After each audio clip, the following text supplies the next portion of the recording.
টাকা তো আপনি ভালোই চেনেন চৌধুরী সাহেব। টাকার পরিমাণ দেখে নিশ্চয়ই বুঝতে পারছেন নগদ 1 কোটি টাকা আছে এখানে। না সাহেব, গুণে দেখার কোনো প্রয়োজন নেই।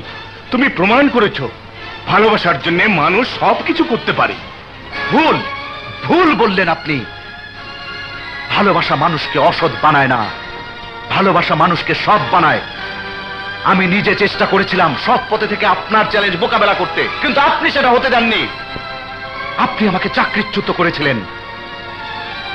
চাকরি হারাবার পর নিজের মেধা দিয়ে একটা ব্যবসা প্রতিষ্ঠান গড়ে তুলতে চেয়েছিলাম, কিন্তু যেখানে গেছি সেখানে আপনি আপনার কালো হাত বাড়িয়ে দিয়েছেন। আমার প্রত্যেকটা কাজ আপনার ইশারায় বাতিল হয়ে গেছে। বাবা, শাহিদ এসব কি বলছে? জবাব নাই, জবাব নাই ওনার কাছে। আমি সেই দিনই বুঝেছিলাম উনি কেন তোমার আর আমার মাঝে বাধা হয়ে দাঁড়িয়েছিল। সেদিন কানা চেয়ারম্যানের ছেলে আমাকে আক্রমণ করলো। আরে ওরা তো ছোটখাটো স্মাগলার, আর ওদের নিয়ন্ত্রণ করে ঢাকা শহরের বড় স্মাগলার। সেই স্মাগলারকে জানো? তোমার বাবা চৌধুরী সাহেব। বাবা, তোমার বাবা চান না একজন সৎ ছেলের সাথে তোমার বিয়ে হোক, কারণ সেই ছেলেকে একদিন নিতে হবে তার সমস্ত ব্যবসার দায়িত্ব। যেদিন সে দায়িত্ব নেবে সেই দিনই সেই ছেলে বুঝে যাবে উনি একজন বড় স্মাগলার, তার সমস্ত ব্যবসা অবৈধ। সে জানলে তুমি জানবে। তার মেয়ের কাছে সে খারাপ হতে চায় না বলেই আসলাম চৌধুরী একজন ছেলেকে খুঁজছেন যে তার বিশ্বস্ত। বাবা, তুমি কিছু বলছো না কেন?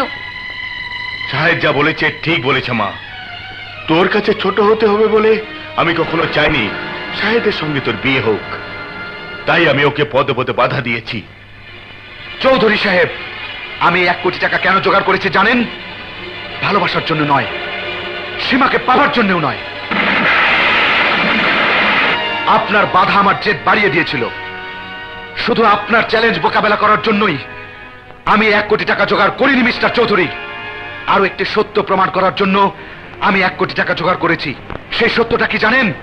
এদেশের এক সাধারণ পারে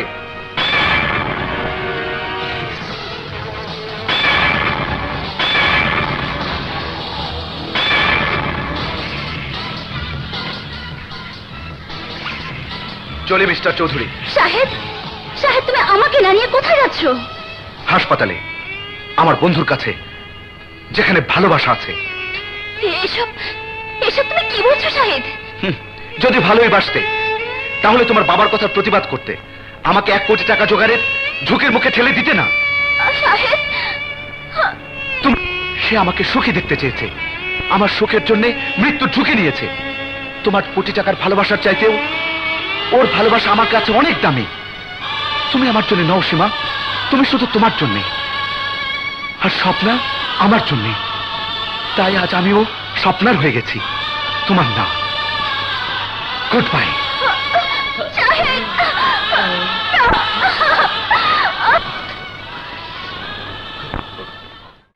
এই চল চল বলছি, আজ তোর একদিন কে আমার একদিন। চল। আরে আরে, কি রে, কি হয়েছে?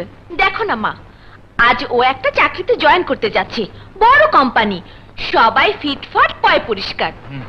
আর শাহেদ মাথায় 2 মগ পানি ঢেলে বলে গোসল শেষ। এখন কি আরো ছাত্র আছে? ওর গায়ে ডলা দিয়ে দেখো কত ময়লা। ওরে বাবা, পালাই। এই এই এই এই, কোথায় পালাচ্ছিস? চল আমার সাথে, আজ তোকে ডোলে ডোলে পরিষ্কার করব আমি। বাজারে যত ওয়াশিং পাউডার আছে সব তোর গায়ে ঢালবো, কাপড় কাচার মতো তোকে কাচবো। চল চল আমার সাথে মা, আমি ওকে নিয়ে যাচ্ছি।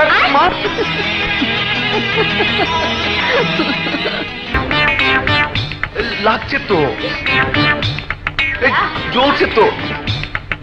এই, চিৎকার করবি না, একদম চিৎকার করবি না, দেখি।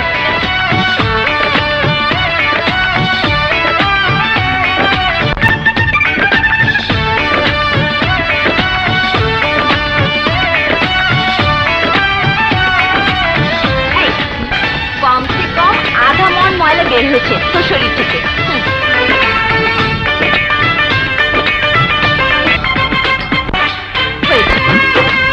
প্রতি মাসে একবার করে তোকে এমন করে কাপড় কাচার মতো ধোলাই করতে হবে, বুঝলি? বলে কি? এবার লক্ষ্মী ছেলের মতো গোসল কর, ঠিক আছে?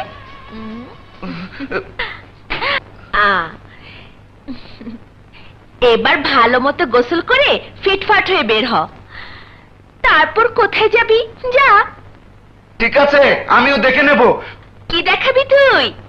পাশ করবার পর চাকরি করবি না তুই? চাকরি না করলেও বিয়ে করবি না তুই? তখন আমি ডলে ডলে পরিষ্কার করব। তখন বুঝবি ব্যথা কাকে বলে, কত প্রকার এবং কি কি। আমি তো তাই চাই রে সাহেব, আমি চাই তুই আমাকে ডলে ডলে পরিষ্কার করে দে, বুঝিয়ে দে ব্যথা কাকে বলে, কত প্রকার ও কি কি।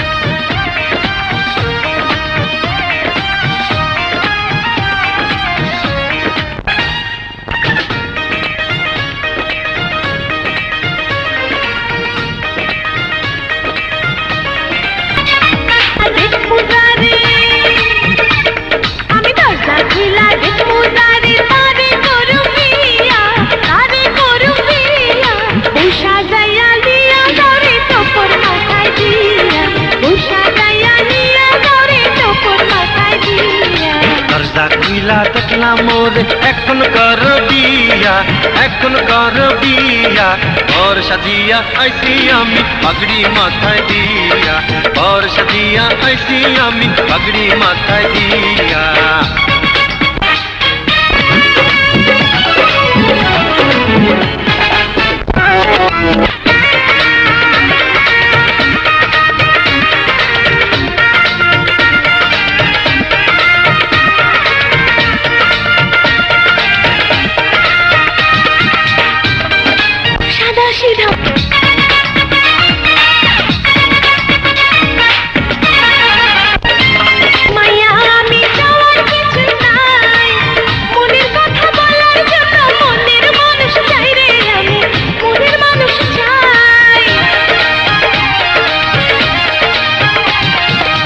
তোমার কথা শুনা বন্ধু লাগছে ভীষণ ভালো, তুমি আমার পূর্ণিমাটা, জ্যোৎস্না রাতের আলো রে বন্ধু, জ্যোৎস্না রাতের আলো।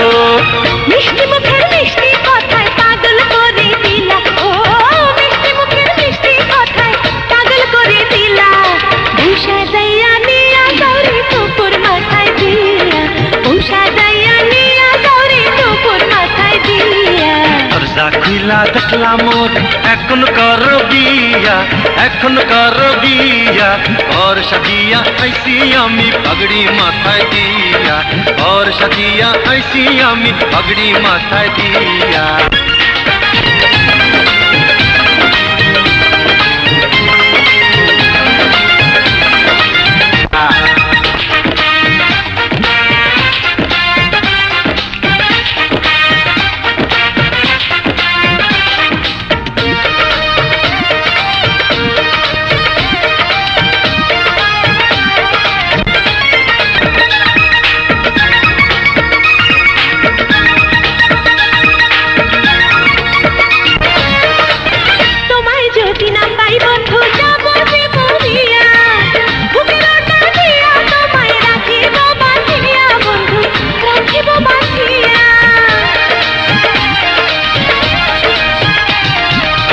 রাইখো বন্ধু রাইখো আমায়, রাইখো তোমার বুকে, যাইতে চাইলে যাই পা ধইর, রাইখো চোখে চোখের বন্ধু, রাইখো চোখে চোখে।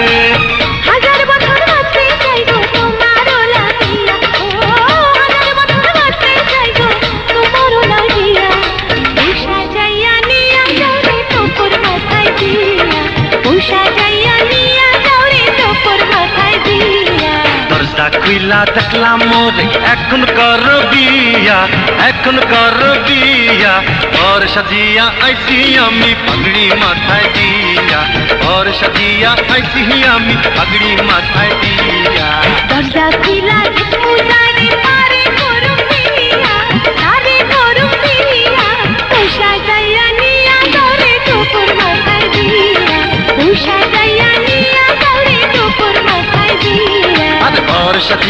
ऐसी ही আমি পাগড়ি মাথায় দিয়া और সাজিয়া ऐसी ही আমি পাগড়ি মাথায় দিয়া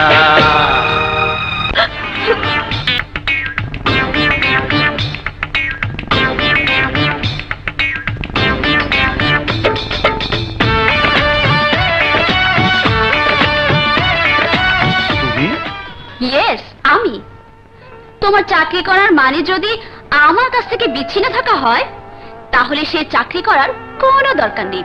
চলো আমার সাথে কোথায়? বাবার কাছে। বাবাকে তোমার বিষয়ে সব বলেছি, তিনি তোমার সাথে কথা বলতে চান। চলো তো। দেখো সীমা, চাকরি কিন্তু একটা দায়িত্ব। কেউ ইচ্ছে করলেই তার দায়িত্ব ফেলে রেখে হুট করে চলে যেতে পারে না, ছুটি নিতে হয়। তাছাড়া আমি এই কোম্পানির কম্পিউটার ইঞ্জিনিয়ার। যে কোনো সময় কম্পিউটার সেকশনে যে কোনো সমস্যা দেখা দিতে পারে। সময় মতো না সারলে কোম্পানির বিরাট ক্ষতি হয়ে যাবে। তার মানে তুমি বাবার সাথে দেখা করতে যাচ্ছ না? যাবো না তা তো বলিনি। তোমার বাবা আমাকে ডেকেছেন, আমি না যেয়ে পারি? কখন যাবে? বিকেলে? হ্যাঁ, বিকেলে কোনোদিনই পারবো না। কেন? বিকালটা তোমাকে দিয়ে রেখেছি, সকালটা অফিসের। তার মানে ছুটির দিন যেতে হবে তোমার বাবার সাথে দেখা করতে। আর সেই ছুটির দিন হলো আগামী শুক্রবার। ঠিক আছে, আমি তাহলে বাবাকে বলে রাখবো শুক্রবার সকালে তুমি আসছো। এই নে তোর চা, দিয়ে গেলাম।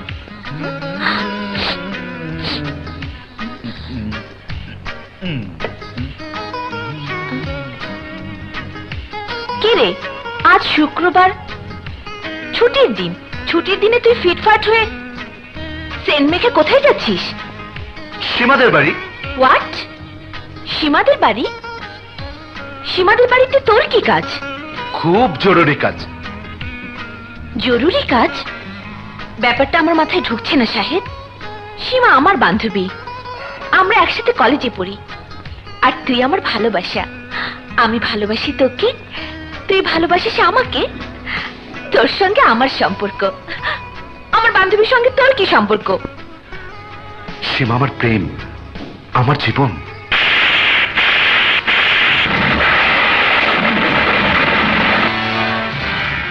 আর আমি? তুই আমার বন্ধু। তোর সঙ্গে আমার যে ভালোবাসা, তা মনে হয় এক বন্ধুর সঙ্গে আরেক বন্ধুর খুবই কম হয়। অনেকদিন আগে সীমা যখন তোর সঙ্গে এ বাড়িতে এলো, প্রথম দেখাতে ভালো লেগে গেল।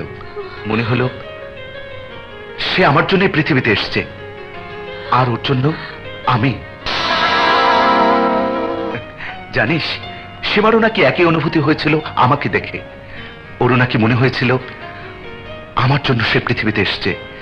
তারপর থেকে প্রায় টেলিফোনে কথা হতো, দেখা হতো। হতে হতে জেনে গেলাম আমরা একজন আরেকজনকে ভালোবাসি, একজনকে ছাড়া আরেকজন বাঁচব না। সীমা ওর বাবাকে সব কথা খুলে বলেছে, উনি আমাকে দেখা করতে বলেছেন। সেই জন্যই তো ফিটফাট হয়ে ওদের বাড়িতে যাচ্ছি। খুব কষ্ট দিলি সাহেব, খুবই কষ্ট। যদি বন্ধুই মনে করতিস, তাহলে কেন কেন তোর জীবনের প্রথম প্রেমের কথাটা আমার কাছে গোপন করেছিলি? কেন এতদিন খুলে বলিসনি? ভয়ে ভয়ে বলিনি স্বপ্না। তোর বান্ধবীর সঙ্গে প্রেমের কথা জানলে তুই যদি রাগ করিস। ভুল করেছিস সাহেব, খুবই ভুল করেছিস। তুই যদি প্রথম থেকে তোর এই প্রেমের কথাটা আমাকে বলতিস, তাহলে আজ হয়তো আমি এতটা কষ্ট পেতাম না।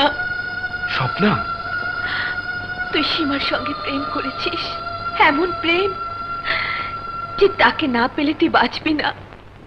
একবার কি ভেবেছিস আমি কি নিয়ে বাঁচবো, কাকে নিয়ে বাঁচবো? স্বপ্না, আমার তো একটাই জীবন রে সাহেব, আর সেই জীবনে একটাই মানুষ তুই, যে আমার স্বপ্ন, আমার ভালোবাসা, আমার প্রেম, যাকে ছাড়াই পৃথিবীতে একটা নিঃশ্বাস নেবার কথাও আমি চিন্তা করতে পারি না। এ তুই কি বলছিস স্বপ্না? সেই ছোটবেলা থেকে দুজন একসাথে বড় হয়েছি, বন্ধুর মতো হেসেছি, খেলেছি, ঝগড়া করেছি। বন্ধু হয়ে কেন তুই এতদিন লুকিয়ে রেখেছিস তোর প্রেম চিনিসনি। আমি তোকে বাধা দেব না সাহেব, বন্ধু হয়ে চিরদিন পাশে থেকে একটাই প্রার্থনা করে যাব, তুই সুখে থাক, ভালো থাক। যা, সীমাদের বাড়িতে যাবি না? যা, সীমার বাবার সাথে কথা বলে আয়। আরে যা না, যা। তোমার নাম শাহেদ আহমেদ, তোমার বাবার নাম নিজাম আহমেদ। ময়মনসিংহ জেলা ঈশ্বরগঞ্জ থানা সোনাপুর গ্রামে তোমাদের বাড়ি। ছোটবেলায় বাবা মারা যাওয়ায় মানুষ হয়েছ তোমার চাচা রশিদ আহমদের কাছে। সীমা আমাকে সবই বলেছে। খুব মেধাবী ছেলে তুমি, বলা যেতে পারে জিনিয়াস। কম্পিউটার ইঞ্জিনিয়ার হিসাবে কাজ শুরু করেছ এক বিশাল প্রতিষ্ঠানে, যার নাম আবুল ইন্ডাস্ট্রিজ লিমিটেড। শুরুতেই তোমার বেতন 40,000 টাকা। পাত্র হিসাবে তুমি খুব ভালো, কিন্তু সেটা আমার জন্য নয়। আমার যে সম্পদ আছে তার তুলনায় এটা কিছুই নয়। আমার একমাত্র মেয়ের মাসিক খরচ তোমার বেতনের চাইতে অনেক অনেক বেশি।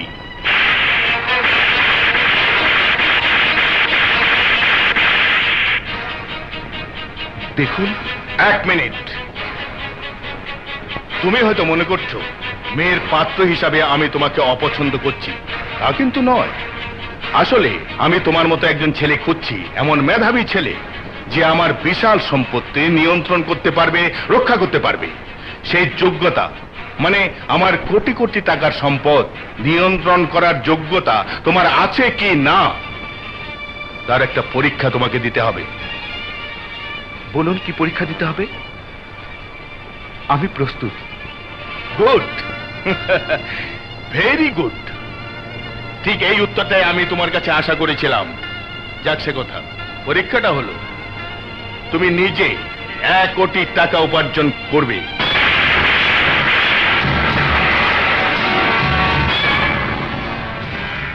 অবশ্যই এজন্য আমি তোমাকে সময়ও দেব। তাই বলে এত সময় নয় যে আমার মেয়ে বুড়ি হয়ে যায়। বছরের পর বছর তোমার জন্য মেয়েকে অপেক্ষা করাতে পারবো না। 1 বছর সময় দিলাম তোমাকে। এই 1 বছরের মধ্যে 1 কোটি টাকা উপার্জন করে তুমি আমার সামনে এনে দেখাবে। তারপর আমি আমার মেয়ের হাত তোমার হাতে তুলে দেব। রাজি? জি, রাজি। এটা কি প্রেমের আবেগে বলছো, না বুঝে শুনে বলছো? বুঝে শুনেই বলছি। আপনার মেয়ের প্রতি প্রেমকে পরীক্ষা করার জন্য একটা চ্যালেঞ্জ ছুড়ে দিয়েছেন আপনি। আমি আপনার চ্যালেঞ্জ গ্রহণ করলাম। Good, wish you good luck. আসসালামু আলাইকুম।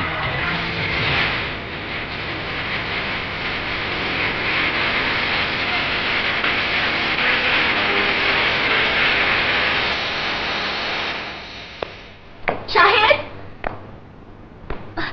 শাহেদ, আমি জানি বাবা তোমাকে কি বলেছে। মেয়েকে নিয়ে ভাবার অধিকার সব বাবার মতো আমার বাবারও আছে শাহেদ, আছে না? তা তো থাকবেই সীমা। আসলে বাবা আমাকে তোমার হাতে তুলে দিবার আগে তোমাকে পরীক্ষা করে নিতে চাইছেন, তার মেয়ে কতটা উপযুক্ত মানুষের হাতে পড়লো। তোমার উপর আমার বিশ্বাস আছে শাহেদ।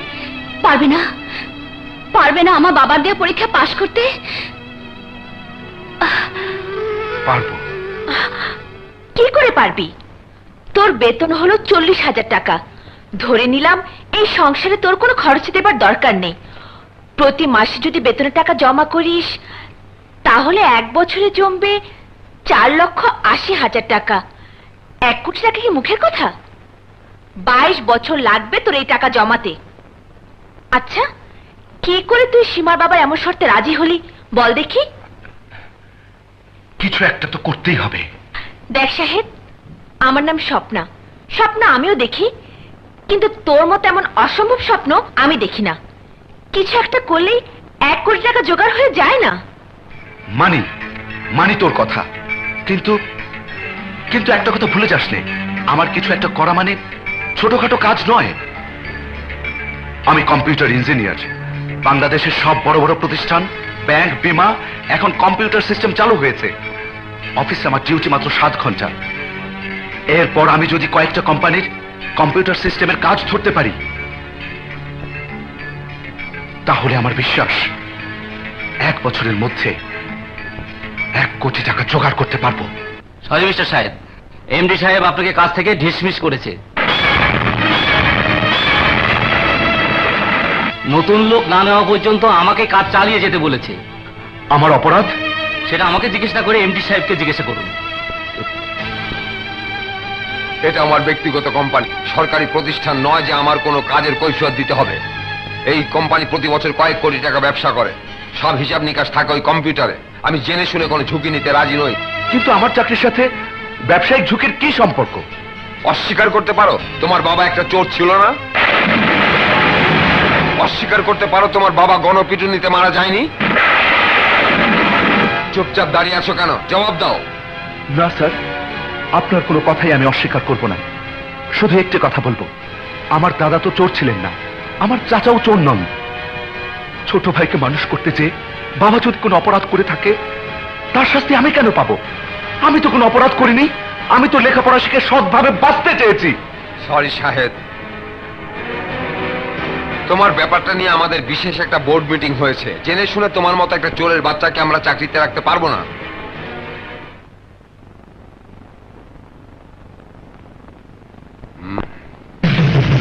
শালা চোরের বাচ্চা, পিটার শালা চোরের বাচ্চা চোরকে।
চল।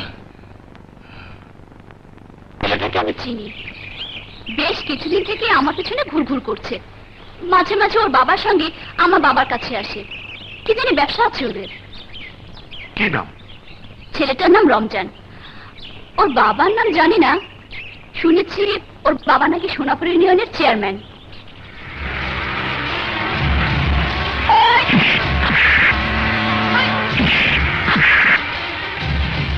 এই কি হলো, কি ভাবছো? না, কিছু না। তাহলে আমার সামনে অমন মন খারাপ করে আছো কেন? এমন তো কখনো করো না। হঠাৎ করে চাকরিটা চলে গেল তো, তাই। চাকরি চলে গেছে কেন? জানি না। গেছে যাক, তোমার মতো কম্পিউটার ইঞ্জিনিয়ার এদেশে কজন আছে? চাকরি গেছে, আবার হবে। তা হয়তো হবে, কিন্তু এর সাথে তোমার বাবার 1 কোটি টাকা উপার্জন করতে হবে। আহা, এটা নিয়ে ভাবছো কেন? বাবা আমার অ্যাকাউন্টে কয়েক কোটি টাকার ফিক্সড ডিপোজিট করে রেখেছেন। 1 বছরের মধ্যে যদি টাকা জোগাড় করতে নাই পারো, আমি দেব টাকা। না সীমা, তোমার বাবা 1 বছরের মধ্যে 1 কোটি টাকা উপার্জন করে তাকে দেখানোর চ্যালেঞ্জ ছুড়ে দিয়েছে আমাকে। টাকা আমি নিজে উপার্জন করতে চাই। শাহিদ, তোমার কাছ থেকে টাকা নিয়ে আমি তোমার ভালোবাসাকে ছোট করতে চাই না। তাই করো শাহিদ, তাই করো। যত তাড়াতাড়ি সম্ভব টাকা জোগাড় করে আমাকে তোমার করে নিয়ে যাও। আমার ভালোবাসা যদি সত্যি হয় তাহলে তুমি সফল হবে শাহিদ।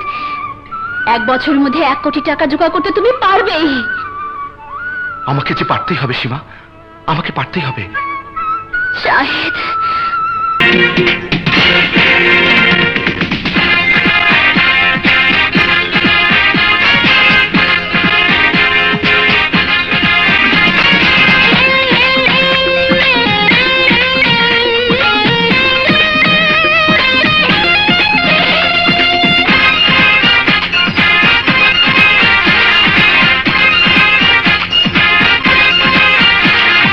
চাই চাই চাই ভালোবাসা, একটুখানি সুখের আশা রে।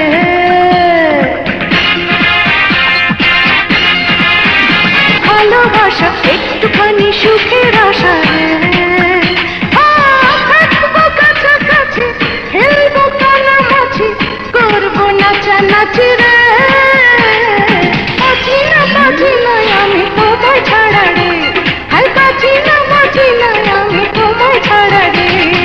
চাই চাই চাই ভালোবাসা, একটুখানি সুখের আশা রে।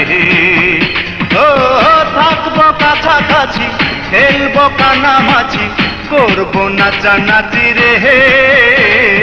বাঁচি না আমি তোমায় ছাড়া রে। হে বাঁচি না আমি তোমায় ছাড়া রে।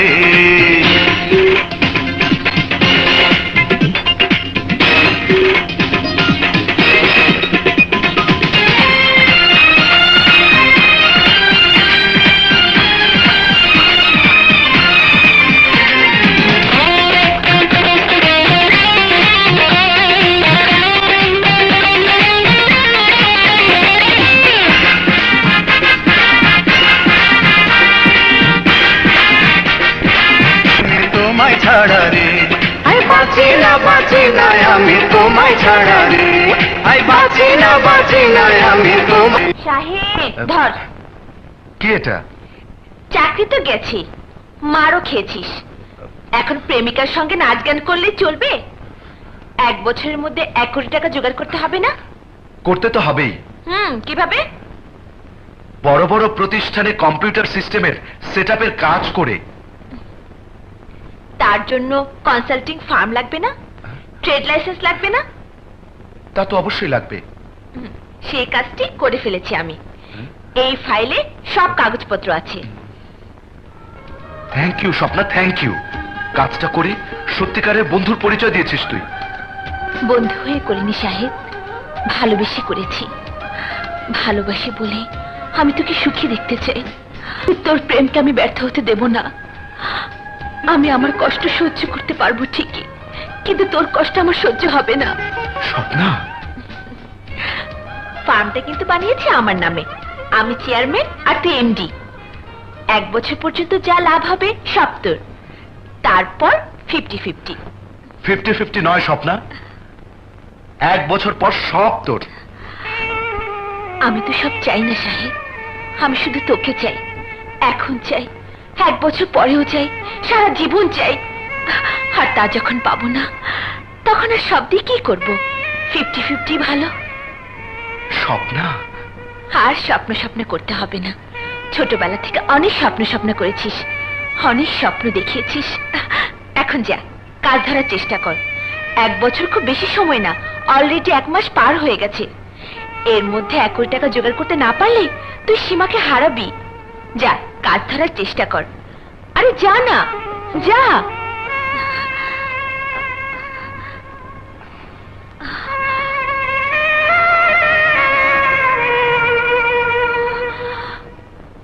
দেখুন মিস্টার সাহেব, জি। আমাদের ভবনের নিরাপত্তার জন্য আপনি যে প্ল্যানিংটা দিয়েছেন তার তুলনা হয় না। সত্যি চমৎকার। Thank you.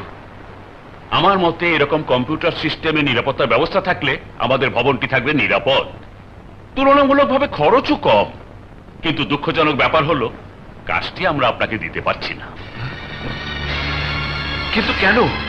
আমাদের এই ভবনে অনেক বড় বড় প্রতিষ্ঠান, কোটি কোটি টাকা লেনদেন হয়, কোটি কোটি টাকা জমা থাকে।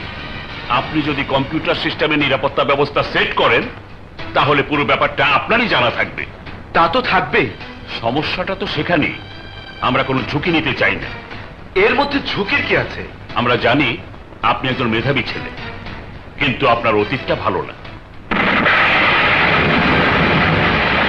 আমাদের কাছে তথ্য আছে, আপনার বাবা ছিল গ্রামের একটা চোর, গণপিটুনিতে মারা গিয়েছিল। তার অর্থ এই দাঁড়ায় আপনি একটা চোরের বাচ্চা।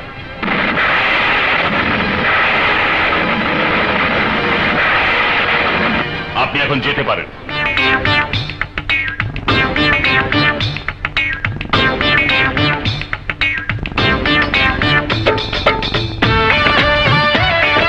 তুমি একটা চোরের বাচ্চা। কিছু করতে পারবে না। 1 কোটি টাকা কি বনদিন তোমার মেয়ের সামনে সে দাঁড়াতে পারবে না। এই ফাঁকে তুমি এক কাজ করো, মেয়েটার বিয়ে দিয়ে দাও। আরে পাত্র তো ঠিকই আছে। বিরুদ্ধে লেগেছে। সেদিন আমাদের সোনাপুর গ্রামের চেয়ারম্যানকে দেখলাম ছেলেকে নিয়ে মার্কেটে ঘুরছে। ওদের সাথে ছিল আমাদের পারিবারিক শত্রুতা। কিরকম? কানা চেয়ারম্যানের বন্ধু সীমান্তে চোরাচালানের মাল আনা নেয়া করত। আমার বাবা ছিলেন কৃষক। একদিন জমি চাষ করে ফেরার পথে দেখে ফেলেন ওকে। গ্রামবাসীর কাছে ঘটনাটা বললেন। তারপর হঠাৎ একদিন বাবার লাশ পাওয়া যায়।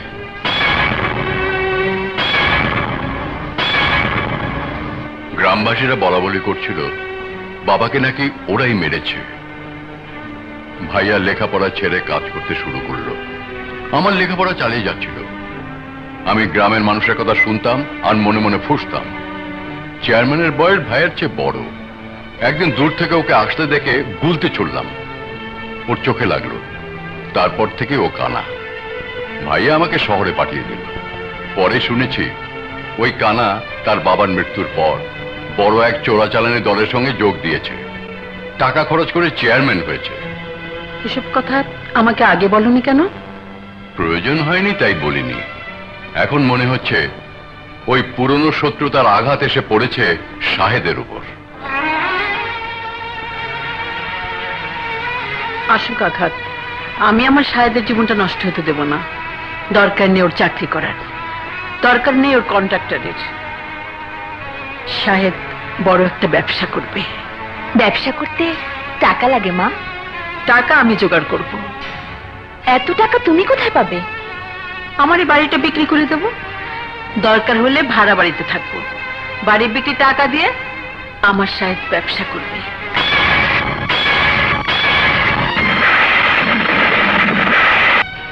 না মা না, অনেক দিয়েছো তোমরা। স্নেহ, মায়া, মমতার সবকিছু। একটা এতিম ছেলেকে মানুষের মতো মানুষ করার জন্য যা করা প্রয়োজন সব করেছো। আমি আর তোমাদের ঋণী করতে চাই না মা।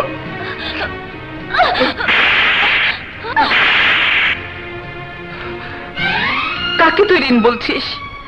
আমার স্নেহ, মায়া, মমতাকে? আরে ঋণ তো তাকেই বলে যা শোধ করা যায়। মা, মায়ের স্নেহ, মায়া, মমতা কি শোধ করা যায় রে সাহেব? বল, যায়? চায় না মা, চায় না।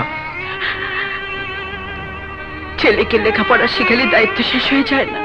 তাকে নিজের পায়ে দাঁড় করে দেওয়াও একটা বড় কর্তব্য। মা, সবকিছুর পেছনে একটা ঘটনা আছে, আছে একটা চ্যালেঞ্জ। আমি নিজেকে সেই চ্যালেঞ্জের মোকাবেলা করতে চাই। বাড়ি বিক্রি করার দরকার নেই। কি ঘটনা? কিসের চ্যালেঞ্জ? সেইটা আজ জানতে চেও না মা, সময় হলে সব জানতে পারবে। তুমি শুধু দোয়া করো।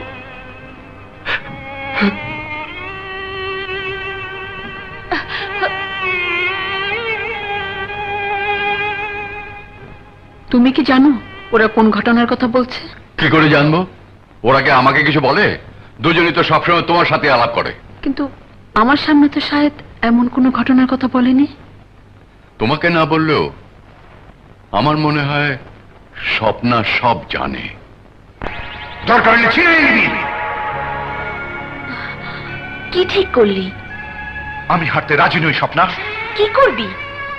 এই 4 মাস কাজের জন্য যেখানে গেছি সেখানে কেবল একটা কথাই শুনেছি, আমার বাবা ছিল চোর, আমি চোরের বাচ্চা। তাই ঠিক করেছি বাবা যা করত আমিও তাই করব। মানে যারা আজ টাকার জোরে আমাকে চ্যালেঞ্জ করে তাদের কেউ সৎ পথ উপার্জন করে এত বড় হয়নি। তাদের চ্যালেঞ্জ মোকাবেলা করার জন্য আমি অসৎ হব, বাবার মতো চুরি করব। শাহেদ, তাই বলে মনে করিস না বাবার মতো ছোটখাটো চুরি করে সংসার চালাবো। চুরি যখন করব তখন বড় চুরি করব। আর আমার মতো মানুষ যদি পরিকল্পনা মাফিক চুরি করে 1 কোটি টাকা জোগাড় করতে বেশি সময় লাগবে না। কিভাবে করবি? চুরিটা এখানে থেকে করব না স্বপ্না, চুরির টাকা এখানে রাখবো না। চাচাকে আমি কোনো ঝামেলা ফেলতে রাজি নই, এই জন্য আশেপাশে অ্যাপার্টমেন্ট মানে একটা ফ্ল্যাট বাড়ি দরকার। এমন একটা বিল্ডিং এ ফ্ল্যাট ভাড়া নিতে হবে যে বিল্ডিং এ দারোয়ান আছে, অনুমতি ছাড়া কেউ ভেতরে ঢুকতে পারবে না। পাওয়া যাবে না এমন ফ্ল্যাট? যাবে না কেন? এই শহরে এরকম কয়েক হাজার ফ্ল্যাট আছে ভাড়ার জন্য, কিন্তু তোর মতো ব্যাচেলার মানে অবিবাহিত লোককে কেউ ভাড়া দিতে চাইবে না। তাহলে তো খুব মুশকিলের কথা। শোন, মুশকিলের আসান করা খুবই সহজ, যদি আমাকে সঙ্গে নিস। কিরকম? আমি আর তুই স্বামী স্ত্রী সেজে ভাড়া নেব।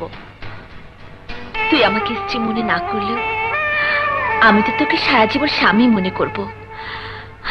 যতদিন বাঁচব অন্য কাউকে স্বামী ভাবতেও পারবো না। তোর জন্য না হয় নকল স্ত্রী হয়ে বাড়ি ভাড়া করব। স্বপ্না, তাছাড়া আমরা তো আর প্রয়োজন ছাড়া সেখানে থাকবো না। তোর মালপত্র টাকা পয়সা রেখে তালা মেরে আমরা বাড়িতে চলে আসবো।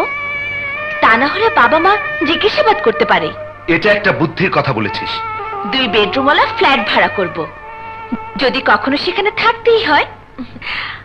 আর তোর বেডরুমে যদি আমাকে ঘুমোতে না দিস তাহলে আমি পাশের বেডরুমে থাকবো। এমন ফেল ফেল করে তাকিয়ে না থেকে কখন কিভাবে কাজ শুরু করবি সেটাই বল। এই মনে কর তোর বাড়ি ভাড়া হয়ে গেছে। প্রথমে শুরু করব আবল ইন্ডাস্ট্রি দিয়ে, মানে যেখানে আমি চাকরি করতাম।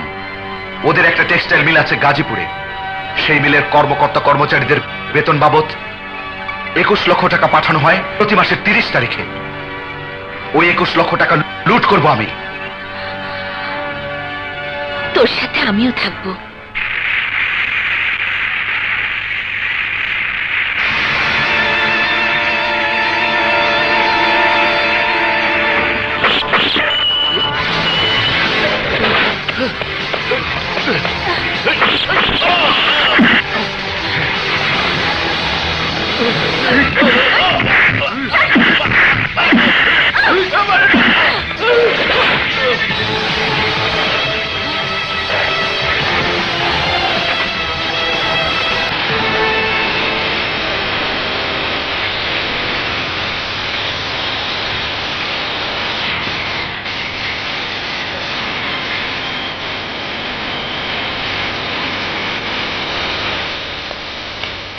জলদি উঠ Swapna.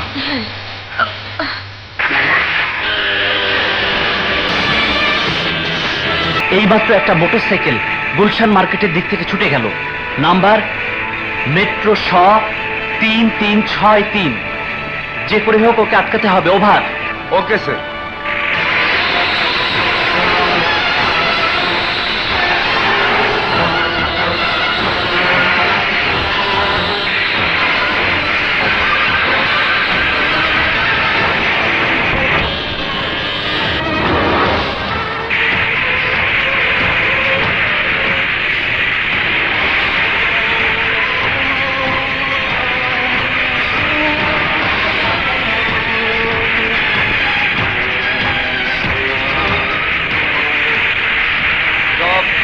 Stop, stop. Jan. Hold, stop.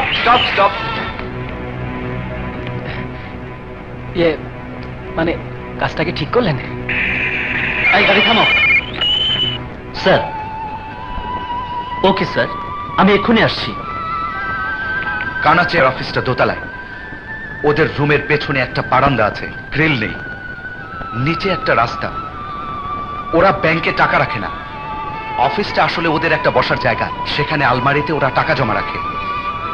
আচ্ছা, ওরা বাসায় আসে না? দুপুরের আগে আসে না। বাপ ছেলে সারা রাত ফুর্তি করে, মদ খায়, সকালে একটা হোটেলের রুমে গিয়ে দুপুর পর্যন্ত ঘুমায়, তারপর অফিসে আসে। একজন পিয়ন আছে, সে রুমের সামনে একটা টুল নিয়ে বসে থাকে। বাপ বেটা না আসা পর্যন্ত রুম খোলা হয় না। ওই বিল্ডিং এ তো দারোয়ান থাকে। বিল্ডিং এর দারোয়ানরা জানার আগেই আমরা কাজটা শেষ করে বেরিয়ে আসতে পারবো। আমার মনে হয় না তুই যতটা সহজে বললি কাজটা তত সহজ হবে। কেন? আমরা চাইলেই তো পিয়নটা চুপচাপ থাকবে না। সে চেঁচামেচি বা আওয়াজ করলে দারোয়ানের কানে পৌঁছে যাবে, দেখেও ফেলতে পারে। সেক্ষেত্রে আমাদের বেরিয়ে আসাটা ভীষণ সমস্যা হবে। আর তাছাড়া এই যে ম্যাপটা দেখ, এই ভবনটা থেকে সামান্য দূরে থানা। জানি, সেজন্যই আমাদের মোটরসাইকেলটা রাখবো রুমটার পেছনের রাস্তায়, বারান্দা ঠিক নিচে। চারটে অবস্থায় পজিশন মতো থাকবে। সামনে দিয়ে যদি বেরোনোর সমস্যা হয় পেছনের বারান্দায় চলে যাব। সেখান থেকে মোটরসাইকেলকে জাম করে নামতে কোনো অসুবিধা। তো মহিলা পুলিশ যখন, তখন মনে হয় ঠিকই হবে। কথাটা বলে ফেলি। ম্যাডাম, ও ম্যাডাম, একটা কথা বলবো? বলেন। কাল সন্ধ্যায় আমাকে এনে লকআপে ঢুকিয়েছেন, কিচ্ছু বলিনি। রাতে ক্ষুধা লেগেছিল, রুটি মাংস খেতে দিয়েছেন, কিচ্ছু বলিনি। একটু আগে নাস্তা খেতে দিয়েছেন, পরোটা আর ভাজি, কিচ্ছু বলিনি। দুবার লেগেছিল, করিয়ে এনেছেন, কিচ্ছু বলিনি। সকালে বড়টাও লেগেছিল, সেটা করারও সুযোগ দিয়েছেন, কিচ্ছু বলিনি। এখন একটা যদি কথা বলি তাহলে কি রাগ করবেন? আচ্ছা ঠিক আছে, কিছু মনে করব না। আপনি বলুন, কি বলতে চান? একটা সিগারেট খাবেন? What? রাগ করছেন কেন? মানুষের সিগারেটের নেশা থাকতেই পারে, আমারও আছে। কাল বিকেল থেকে এখন পর্যন্ত একটা সিগারেটও খাইনি। শরীরটা না কেমন যেন করছে। খাবেন একটা সিগারেট? আপনার সাহস তো কম নয়। সারা বিশ্বে এখন ধূমপান বিরোধী প্রচারণা চলছে, আর আপনি থানায় বসে একজন পুলিশ অফিসারের কাছে সিগারেট খেতে যাচ্ছেন। জানেন না ধূমপান স্বাস্থ্যের জন্য ক্ষতিকর? এটা তো ম্যাডাম আমার স্বাস্থ্য, আমি খাবো, আমার স্বাস্থ্যের ক্ষতি হবে। ঘরে খেলেও হবে, থানাতে খেলেও হবে। কিন্তু থানাতে বসে আপনারা যেটা খাচ্ছেন তাতে তো পুরো দেশের স্বাস্থ্য নষ্ট হচ্ছে। দেশের স্বাস্থ্য নষ্ট হচ্ছে? কি খাচ্ছি আমরা? কেন উপি? কি বললেন? লকআপটা খুলে দাও। স্যার, খুলে দাও।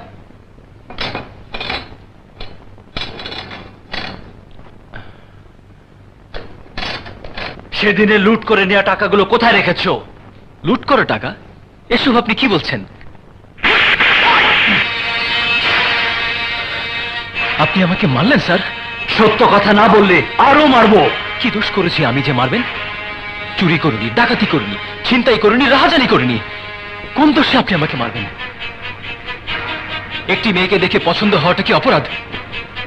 পছন্দ হওয়ার কথাটা মেয়েটিকে বলবো বলে ফলো করছিলাম। মেয়েটিকে নিয়ে ড্রাইভার এমন মনে হচ্ছে আমাকে চ্যালেঞ্জ করছে। আমিও প্রচন্ড স্পিডে গাড়ি ছোটালাম, পুলিশ আমাকে ব্যারিকেড দিয়ে আটকালো।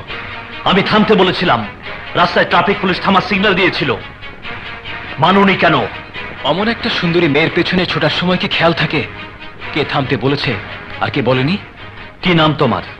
লতিফ। কি করো? সড়ক দুর্ঘটনায় বাবা মা মারা যাওয়ার পর একটা এতিম ছেলে কি করতে পারে এদেশে? লেখাপড়া ছেড়ে একটা মোটর মেকানিকের দোকানে কাজে ঢুকেছিলাম। ভেবেছিলাম এদেশের গাড়িগুলো ঠিক করি, যাতে কোনো ছেলে সড়ক দুর্ঘটনায় বাপ মা হারিয়ে আমার মতো এতিম না হয়। এখন কি করো? এখন ওই দোকানেই কাজ করি। গাড়ি চালাতে খুব ভালো লাগে বলে মালিক খুব খুশি হয়ে আমাকে এই মোটরসাইকেলটা কিনে দিয়েছেন। ওটাকে আমি জোরে চালানোর মতো করে সিস্টেম করে নিয়েছি। অবসর পেলেই ওটা নিয়ে ছুটে বেড়াই। এরকম মোটরসাইকেল আর কয়টা সিস্টেম করেছো? ওরকম মোটরসাইকেল এদেশে বেশি নেই, আমারটা সহ সিস্টেম করেছি মাত্র দুটো। কতদিন আগে? 3-4 মাস আগে লোকটা নাকি আমাকে জোরে মোটরসাইকেল চালাতে দেখেছিল। ঠিক একই রকম মোটরসাইকেল তার দরকার। লোকটাকে চেনো? নাম ঠিকানা জানি না স্যার। দেখলে চিনতে পারবে? প্রত্যেক দিন তো অনেক কাস্টমার আসে, কোনটার চেহারার সাথে কোনটা যে মিলিয়ে ফেলি ঠিক নেই, তবে মনে হয় চিনব। আসল কথা কি জানেন স্যার, কে যে ঠিক আর কে যে বেঠিক বোঝা খুব মুশকিল। ধরো। কেন স্যার? রক্তটা মুছে নাও। Sentry, yes sir. Okay lockup থেকে বের করে হাত মুখ ধোয়াও, তারপর এক কাপ চা, একটা সিগারেট খাওয়াও, তারপর ওকে আমার রুমে নিয়ে এসো। এই নাও টাকা।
ইয়েস, সরি লতিফ, তোমার এই মোটরসাইকেল এবং প্রচন্ড স্পিডের কারণে আমি সন্দেহ করেছিলাম তুমি এই ঘটনার সাথে জড়িত। ভুল বুঝে কর্তব্যের তাগিদে তোমাকে কষ্ট দিয়েছি। না স্যার, আমি কিছুই মনে করিনি। কর্তব্য তো স্যার কর্তব্যই। স্যার, একই রকম মোটরসাইকেল, জলদি ধরেন স্যার, জলদি। এই জন্যই তো বাংলার মানুষ থানায় কেস করতে আসে না, পুলিশকে ভয় পায়। পুলিশ দেখলে দূরে সরে যায়। আমরাও যাব। চল রমজান, থানায় কেস করার কোনো দরকার নাই। দাঁড়ান চেয়ারম্যান সাহেব, আপনি কেস না করলেও ওই ভবনের মালিক ঠিকই কেস করবে। যে রুমটায় ডাকাতি হয়েছে সেই রুমটা ভাড়া নিয়েছিলেন আপনি, তাই জবাবটা আপনাকে দিতে হবে চেয়ারম্যান সাহেব। মানে দেখুন, গ্রামে আমাদের অনেক জমি, ফসল বিক্রি করা টাকা থেকে যা বাঁচে তা থেকে একটু একটু করে জমা করেছিলাম ওই আলমারিতে। ইচ্ছে ছিল ঢাই জমি কিনবো, ঠিক কত টাকা জমেছিল তা আমাদের জানা নেই। 22,50,000 টাকা। এর মধ্যে 50,000 খরচ হিসেবে তুলে রাখ। তার মানে জমা হলো 22 লাখ টাকা। হ্যাঁ, আগের 21 লাখ সহ মোট 43 লক্ষ টাকা। আর 57 লক্ষ টাকা হলেই 1 কোটি টাকা। 43 লক্ষ টাকা জোগাড় করতে যে পুলিশের হাতে যেভাবে ধাওয়া খেলাম, তাতে বাকি টাকা জোগাড় করতে খুব কষ্ট হবে মনে হচ্ছে। ভয় পাচ্ছিস? ভয় আমার জন্য নয় স্বপ্না, আমি তো আমার লক্ষ্যে পৌঁছানোর জন্য জীবনটাকে বাজি রেখে হাই রিস্ক নিয়েছি। যা হবার হবে। ভয় তোকে নিয়ে, যে কোনো সময় যে কোনো দুর্ঘটনা ঘটে যেতে পারে। ঘটলে ঘটবে, না হয় তোর জন্য মরে যাব। না স্বপ্না, না, আমার জন্য তোর কোনো ক্ষতি আমি মেনে নিতে পারবো না। কেন? তোর কোনো ক্ষতি হলে আমি কষ্ট পাবো। আর তোর কোনো ক্ষতি হলে আমিও কষ্ট পাবো। স্বপ্না, তুই আমাকে বন্ধু মনে করেছিস, তাতে আমার কিছু হয়ে গেলে তুই কষ্ট পাবি। আর আমি ছোটবেলা থেকে তোকে ভালোবেসে এসেছি, তাহলে কেন বুঝতে পারছিস না? তোকে না পাওয়ার কষ্টের চাইতে তোর ব্যর্থতার কষ্ট আমার কাছে অনেক বেশি। আমি তোর সঙ্গে ছিলাম, আছি, থাকবো। তোকে 1 কোটি টাকা জোগাড় করতে সাহায্য করব, তাতে আমার জান যায় যাক। স্বপ্না, শাহেদ, একটা কাজ করতে পারবি? স্বপ্না, ছাড়াচ্ছিস কেন? তোর বুকে থাকতে খুব ভালো লাগছে। এই, জড়িয়ে ধরে আর কিছুক্ষণ থাক না। যা বলার আমাকে বুকে জড়িয়ে ধরেই বল। ওই পুলিশ অফিসারের নাম্বারটা জোগাড় করতে পারবি? এটা কোনো ব্যাপার হলো? 999 এই 3টে নাম্বার টিপে জানতে চাইলে পাওয়া যাবে। পুলিশ কন্ট্রোল রুমে ফোন করলেও জানা যাবে। আরে চিন্তা করিস না, ওই পুলিশ অফিসারের নাম, ঠিকানা, ফোন নাম্বার সব পেয়ে যাবি। এই, তুই শুধু আমাকে একটু জড়িয়ে ধরে রাখ না, রাখ না। কাছে ডাকি তোমায়, পাশে ডাকি তোমায়।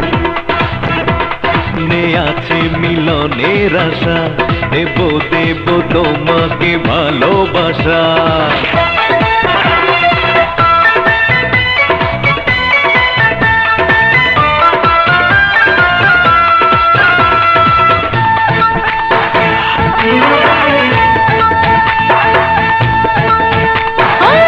আমি তো জানি শুধু, তুমি তো জানো না। তো বুঝি শুধু তোমারই দেখা পেলে হায় হয়ে যাই দিবানা।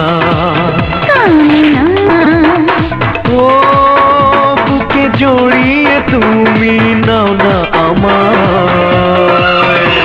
কাছে মে আছে মিলনের আশা, দেব দেব তোমাকে ভালোবাসা।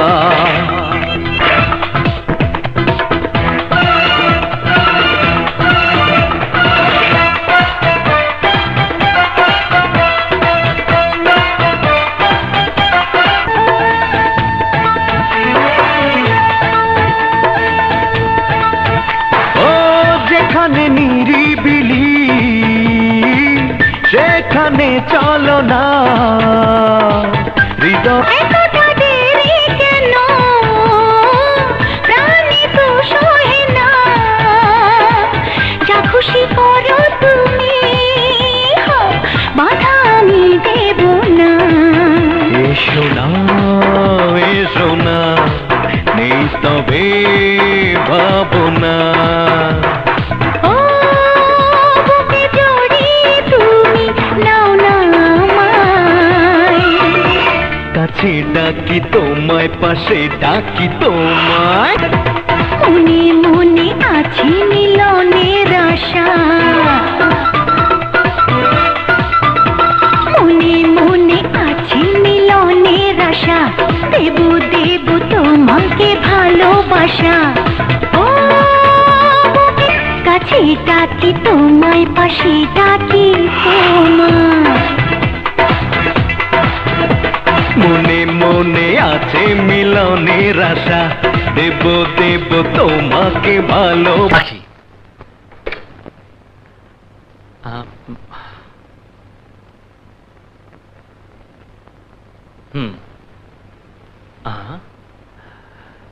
ঠিক আছে।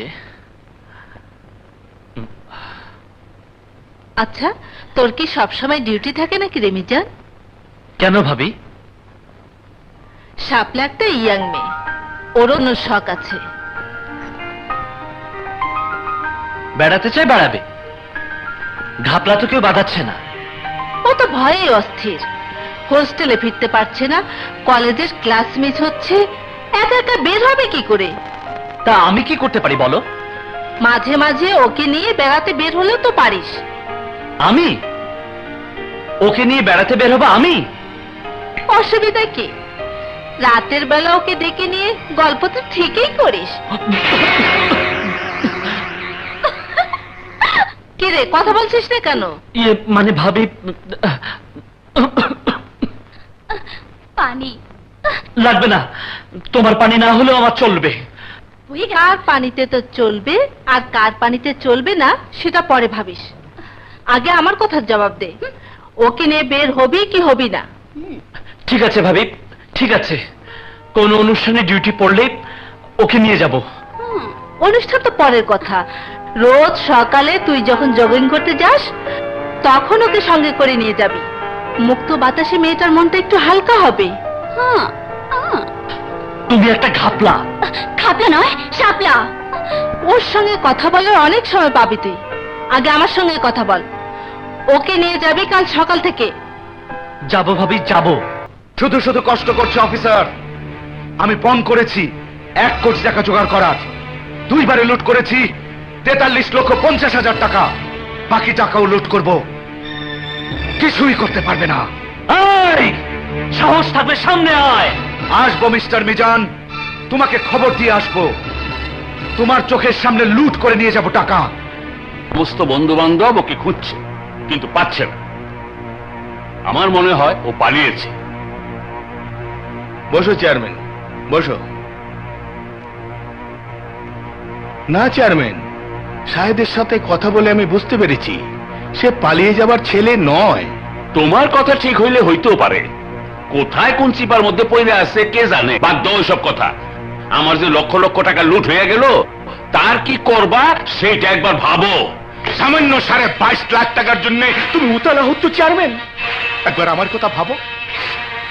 আমার একটা মাত্র মেয়ে, আমার কোটি কোটি টাকা সম্পত্তির মালিক হবে যে মেয়ে, সেই মেয়েকে ছিনিয়ে নিতে চাইছে ও চোরের বাচ্চা সাহেব। ও সত্যি সত্যি যদি 1 কোটি টাকা জোগাড় করে ফেলে, আমি মেয়েকে কোন রকম বাধা দিতে পারবো না। এই, কত দূর এগুলে? চেষ্টা করে যাচ্ছে সীমা, আশা করি ব্যর্থ হব না। কিভাবে কি করছো কিছু বুঝতে পারছি না। আমি টাকা দিতে চাইলাম, তুমি নিলে না। তুমি যদি ব্যর্থ হও, বাবার কাছে আমি ছোট হয়ে যাব শাহেদ। তুমি আমার প্রেম সীমা, আমার ভালোবাসা। আমার উপর ভরসা রেখো। প্রাণ থাকতে তোমাকে আমি তোমার বাবার কাছে ছোট হতে দেব না। শাহেদ, সীমা,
ছবি যে তোমার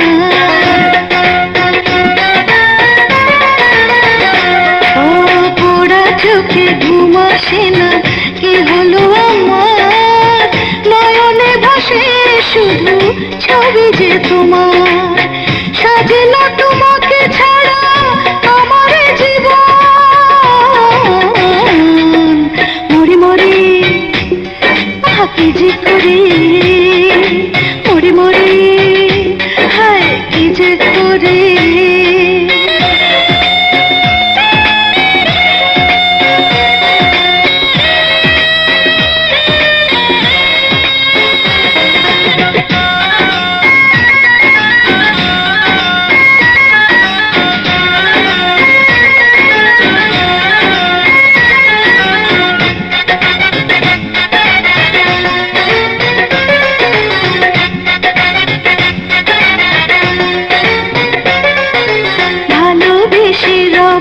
দেশে শুধু দুজনে জড়িয়ে রেখো বুকে এই জীবনে।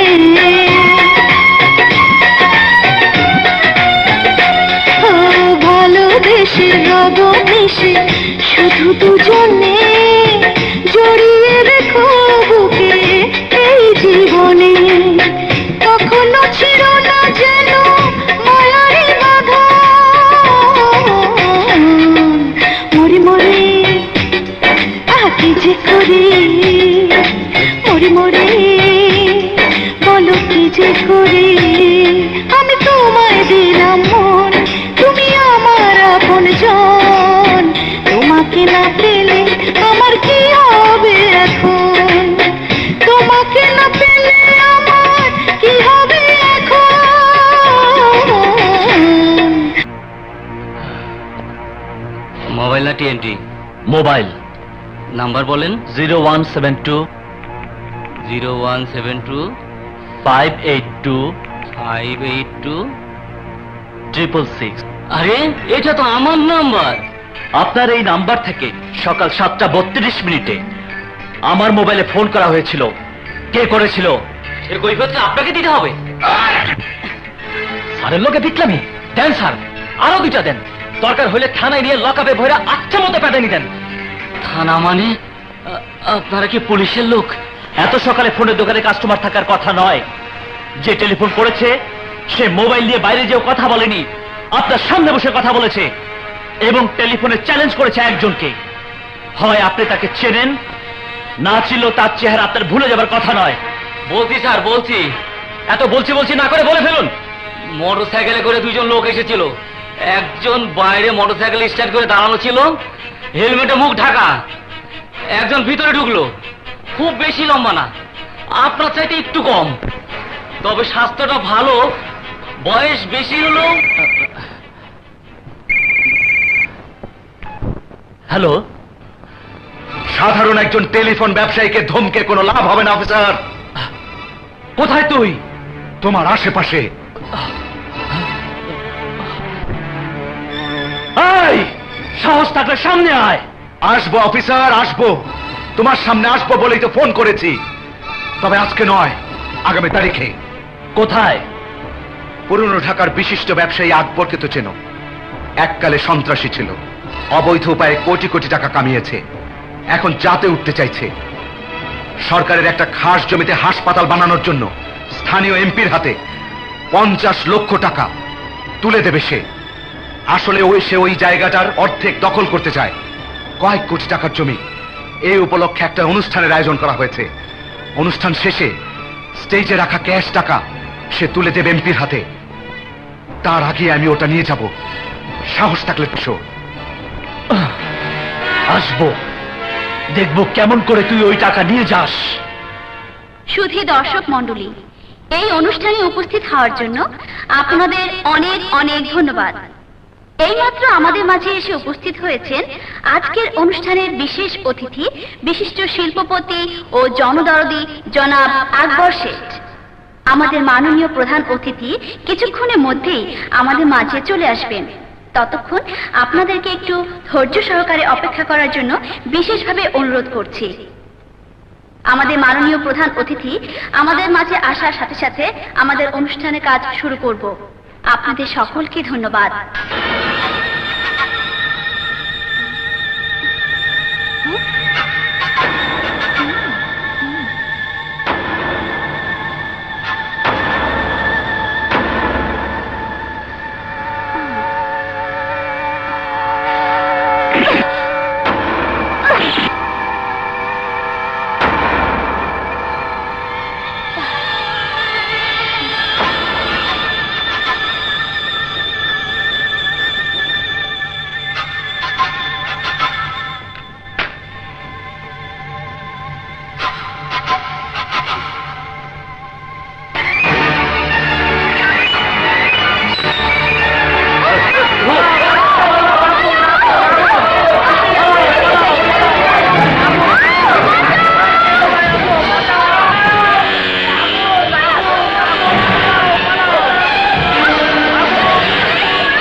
এই, তুই নিজেই প্রথমে ব্যান্ডেজ করেছিলি?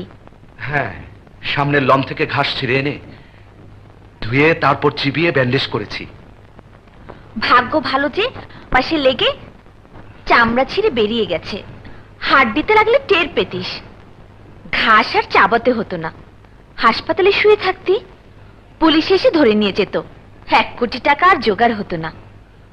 আজকের 50 লক্ষ সহ মোট 93 লক্ষ টাকা জোগাড় হয়েছে। আর মাত্র 7 লক্ষ টাকা হলেই 1 কোটি। বুঝলাম, কিন্তু সময় তো আছে মাত্র 23 দিন। এর মধ্যে কমসে কম তোকে 15 দিন রেস্ট নিতে হবে। এই বিশ্রামের মধ্যেই বাকি 7 লক্ষ টাকা জোগাড়ের একটা পরিকল্পনা করে ফেলবো। কি পরিকল্পনা করবি? বাদ দে তো ওসব কথা। আগে বল, তোকে ওরা কোনো রকম সন্দেহ করেনি তো? আমি এমন ভাব করেছি যাতে মনে হয় ঘটনাটার ফলে আমি মানসিকভাবে বিপর্যস্ত হয়ে পড়েছি। ওরা তো খাতির যত্ন করে রীতিমতো পাহারা দিয়ে বাড়ি পর্যন্ত পৌঁছে দিয়ে গেছে। বলিস কি? ঘাবড়িস না, আমি অত বোকা না। বাসায় ঢুকে হাত মুখ ধুয়েছি, কাপড় পাল্টিয়েছি, আর লক্ষ্য রেখেছি আশেপাশে ওদের কেউ আছে কিনা। যখন বুঝলাম ওরা আমাকে ফলো করছে না, তখন বাড়ি থেকে বেরিয়ে এই আস্তানায় এসেছি।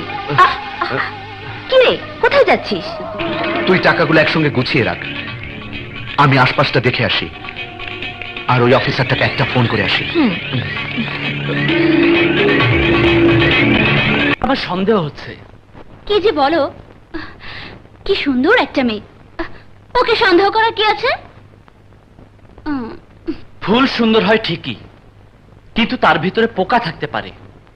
ওই লোকটা যখন মোটরসাইকেলে এসে টাকার ব্যাগটা নিয়ে যাচ্ছিল, মেয়েটি আগুন টপকে সেদিকে যাওয়ার চেষ্টা করছিল, আর তুমি তখন তাকে বাধা দাও। মেয়েটা নিশ্চয়ই দেশপ্রেমিক।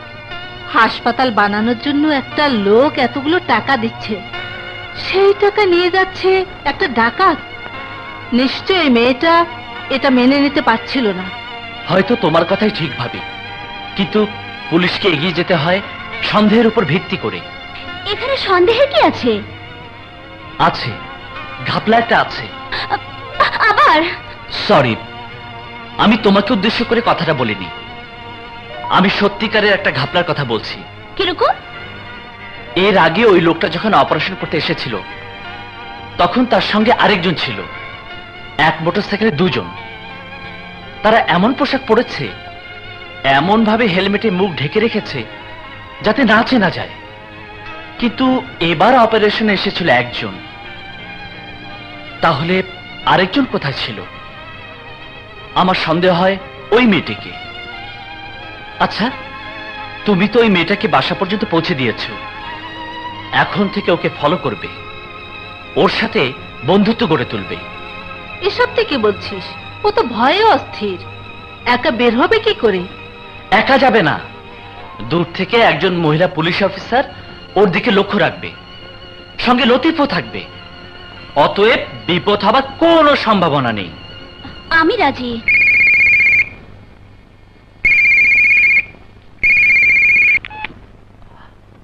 হ্যালো। পারলে না অফিসার, পারলে না। তোমাকে আগে থেকে জানিয়ে তোমার চোখের সামনে দিয়েই ছিনিয়ে আনলাম 50 লক্ষ টাকা। তুমি ঠেকাতে পারলে না। এই, কারণ একটাই, আইনের হাত পা বাঁধা। সরকারি পিস্তল, সরকারি গুলি মানুষের বুকে চালাতে আইনের অনুমতি লাগে। প্রতিটি গুলির হিসাব দিতে হয়। তাই হাতে পায়ে গুলি করে তোকে আটকাতে চেয়েছিলাম, কিন্তু কথা দিচ্ছি এরপর আর হাতে পায়ে নয়, সরাসরি বুকে গুলি চালাবো। আরো একবার আমি টাকা ছিনতাই করবো অফিসার। আরো 7 লক্ষ টাকা আমার দরকার। তবে এবার আর তোমাকে জানিয়ে ছিনতাই করবো না, পারলে নিজেই খোঁজ করে নিও। সব তথ্য জোগাড় করেছেন? জি স্যার। মেয়েটির নাম স্বপ্না। এটা আমার জানা। মেয়েটির বাবার নাম রশিদ। এটাও আমার জানা। ভদ্রলোক ডিপ্লোমা ইঞ্জিনিয়ার, রোডস অ্যান্ড হাইওয়েতে চাকরি করতেন, এখন রিটায়ার্ড করেছেন। তার স্ত্রীর নাম রাশেদা বেগম। আপনি যা যা বলছেন সবই আমার জানা। নতুন কোনো তথ্য? আমি জানতে চাই ওই বাড়িতে অন্য কেউ থাকে কিনা, মেয়েটির স্বামী কিংবা গোপন কোনো প্রেমিক আছে কিনা। জি স্যার। জি স্যার মানে? মানে আপনার অনুমান সত্য। রশিদ সাহেবের বড় ভাইয়ের ছেলে সাহেব ছোটবেলা থেকে এই বাড়িতে মানুষ। স্বপ্নার সঙ্গে ওর খুব অন্তরঙ্গ সম্পর্ক। ছেলেটা সম্পর্কে আর কিছু জানতে পেরেছেন? ছেলেটির নাম শাহেদ, কম্পিউটার ইঞ্জিনিয়ার। ইউনিভার্সিটিতে খোঁজ নিয়ে জেনেছি সে খুব ভালো ছাত্র ছিল, ভদ্র, অমায়িক, কোন রকম বাজে আড্ডায় মিশত না, শরীর চর্চা করত, মার্শাল আর্ট শিখত। একটা মেয়ের সঙ্গে তার প্রেম ছিল, বিশিষ্ট শিল্পপতি আসলাম চৌধুরীর মেয়ে সীমা চৌধুরীর সাথে। এখন সে কি করে? পাশ করার পর বড় কোম্পানিতে চাকরি পায়, কিন্তু কয়েক মাসের মধ্যে তার চাকরি চলে যায়। কেন? খোঁজ নিয়ে জেনেছি শাহেদের বাবা নিজাম ঈশ্বরগঞ্জ থানার সোনাপুর গ্রামের বাসিন্দা। তাকে সবাই চোর হিসেবে জানতো। গণপিটুনিতে মারা যায়। তারপর থেকে শাহেদ তার চাচার বাসায়। শাহেদ যে কোম্পানিতে চাকরি করত, সেই কোম্পানির টাকায় ছিনতাই হয়েছে। জি স্যার। থানা থেকে অল্প একটু দূরের একটা ভবনে যে রুমটা ডাকাতি হয়েছিল, সেটা ছিল সোনাপুর গ্রামের চেয়ারম্যানের। জি স্যার। শাহেদের কোনো এই যে ছবি, ওকে গ্রেফতার করবো স্যার? প্রমাণ ছাড়া ওকে গ্রেপ্তার করে কোনো লাভ হবে না। আমি ওকে হাতে নাতে ধরতে চাই। কক্সবাজারের একটি হোটেলও 31st নাইটে খালি থাকে না। সব হোটেল পূর্ণ। অনেক মানুষ হোটেলে জায়গা না পেয়ে রাস্তায় গাড়ি রেখে রাত কাটায়। হোটেলগুলো সুযোগ পেয়ে ভাড়া বাড়িয়ে ডবল করে দেয়। সেখানকার সবচেয়ে দামি হোটেল ডন ইন্টারন্যাশনাল। 70টা রুম আছে। 5000 টাকার নিচে রুম নেই। কাস্টমার আসে সন্ধ্যার দিকে, তখন ব্যাংক খোলা থাকে না। মানে 3,50,000 টাকা ওই রাতে হোটেলেই থাকে? আরো আছে নিচ তলায় বিশাল বলরুম, যেখানে হয় 31st নাইটের বড় অনুষ্ঠান। মোট 300 জনের বসার ব্যবস্থা আছে। প্রতি সিট রিজার্ভ করতে হয় 2000 টাকা দিয়ে। অনুষ্ঠান শুরু হয় রাত 11টায়। সিট রিজার্ভ করতে হয় রাত 10টার মধ্যে। তার মানে রাত 10টার মধ্যে আরো 6 লক্ষ টাকা জমা হয় ওই হোটেলে? সব মিলিয়ে কত হলো? 9,50,000। আমাদের দরকার 7 লক্ষ। বাকিটাকে কি গুনে গুনে রেখে আসবি? আরে না, খরচ আছে না, সব টাকায় নিয়ে আসবো। কিন্তু একটা ব্যাপার বুঝতে পারছি না, এত মানুষের ভিড়ে হোটেল কাউন্টার থেকে এত টাকা কিভাবে নিয়ে আসবি? টাকাটা কাউন্টারে রাখা হয় না। নিচ তলায় কাউন্টারের পাশে আছে একটা বিশেষ রুম। রুমের দরজা থাকে তালা। দরজার সামনে 2 জন গার্ড পাহারা দেয়। রাত 10টার পর টাকাগুলো রুমে রাখা হয়। সকালে জমা দেওয়া হয় ব্যাংকে। ওই রুমের ঠিক ওপরে দোতলার 201 নাম্বার রুম।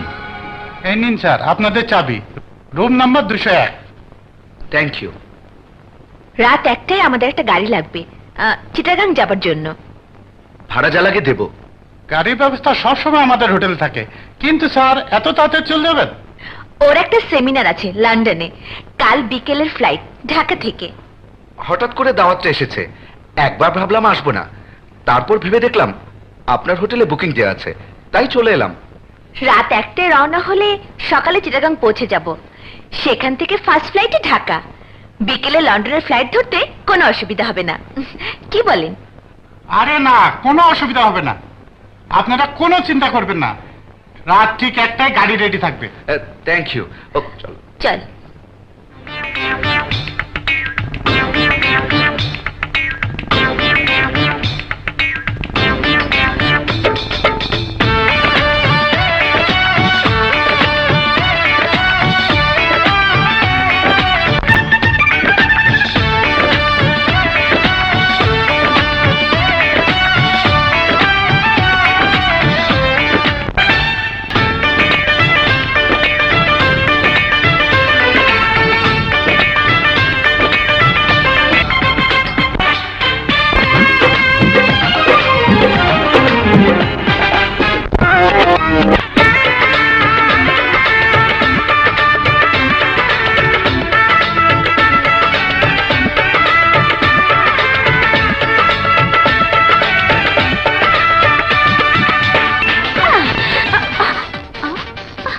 আরে তুমি? হেজুনে মানুষ বলে পৃথিবীটা গোল, রাশির মিল থাকলে এভাবে ঘুরতে ঘুরতে দেখা হয়ে যায়। তুমি নিশ্চয়ই 31st নাইট উদযাপন করতে এসেছো? না না, হানিমুনে এসেছি, ওই হোটেলে উঠেছি। তাহলে আর তোমাদেরকে ডিস্টার্ব করবো না। ডিস্কোতে আসছো তো? অবশ্যই। ওখানেই দেখা হবে। আসি, বাই। বাই।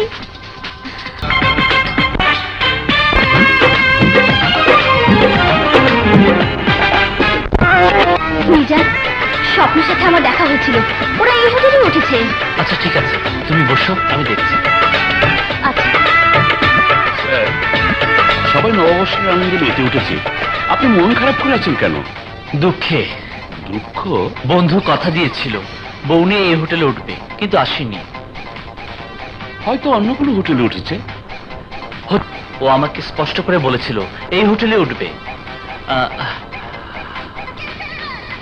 আচ্ছা দেখুন তো এই লোকটা উঠেছে কিনা। আরে উনি তো বউ নিয়ে এই হোটেলে উঠেছেন, 201 নম্বর রুম। তারা তো এইমাত্র চলে গেছেন। কি বললেন? এইমাত্র চলে গেছে? আচ্ছা ওদের রুমটা কোথায় ছিল? দোতলায় 101 নম্বর রুমের উপরে। আমি এসপি মিজান। 101 নম্বর রুমে কি রাখা হয়? আমাদের ক্যাশ।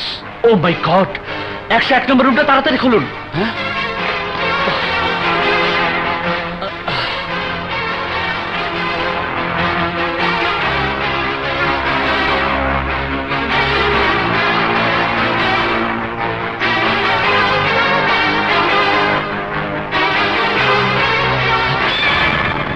ও মাই গড, শিট।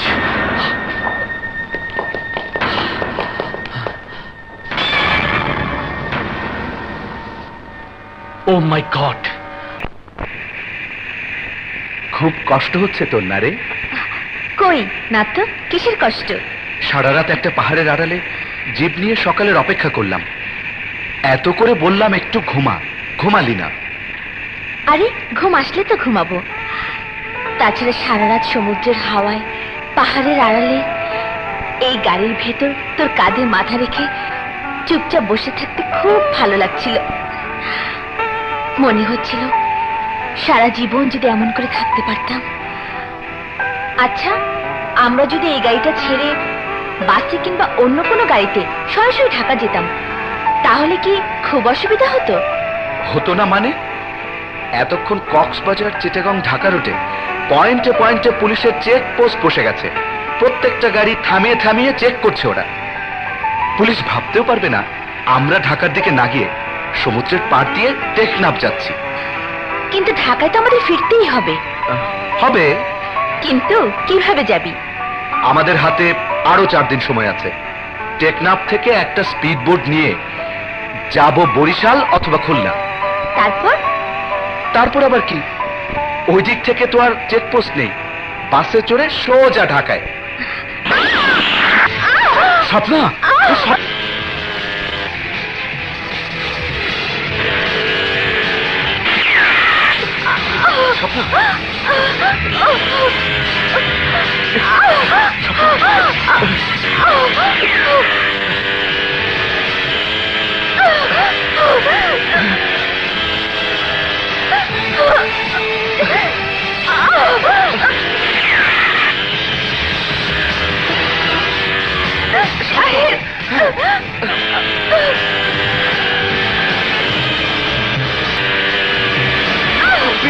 একটু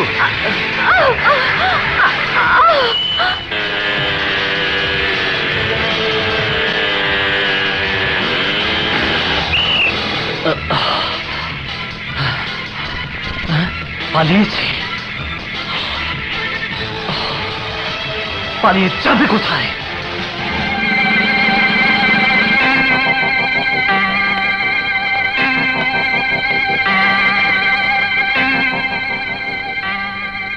যা অনুমান করেছিলাম, গুলিটা ফুসফুসে ঢুকে গেছে। অপারেশন এখানেও করাতে পারেন, বিদেশেও নিয়ে যেতে পারেন। তবে বিদেশে নিয়ে যাওয়াটা ঝুঁকিপূর্ণ, রোগী বাঁচে কিনা সন্দেহ। আমি কোনো ঝুঁকি নিতে চাই না ডাক্তার। আমার কাছে এখন স্বপ্নার জীবন সবচেয়ে বেশি দামি। টাকা খরচ হবে প্রচুর। টাকার জন্য আপনি ভাববেন না, কত খরচ হবে বলুন? সঠিক হিসাবটা এই মুহূর্তে দেয়া সম্ভব নয়। রোগীর যা অবস্থা, তাতে আনুষঙ্গিক খরচ অনেক বেড়ে যেতে পারে। কয়েকজন স্পেশালিস্টকে ইমার্জেন্সি কল দিতে হবে। আপনার যা লাগে দেব ডাক্তার। এই মুহূর্তে অপারেশন শুরু করতে কত লাগবে বলুন? আপাতত $1,02,000 টাকা কাউন্টারে জমা করে দিন, বাকিটা পরে দেখা যাবে। ঠিক আছে, আমি এক্ষুনি কাউন্টারে 2 লক্ষ টাকা জমা করে যাচ্ছি। আপনি অপারেশন শুরু করুন। ওকে সিস্টার, জি স্যার। অপারেশনের ব্যবস্থা করুন। Yes sir.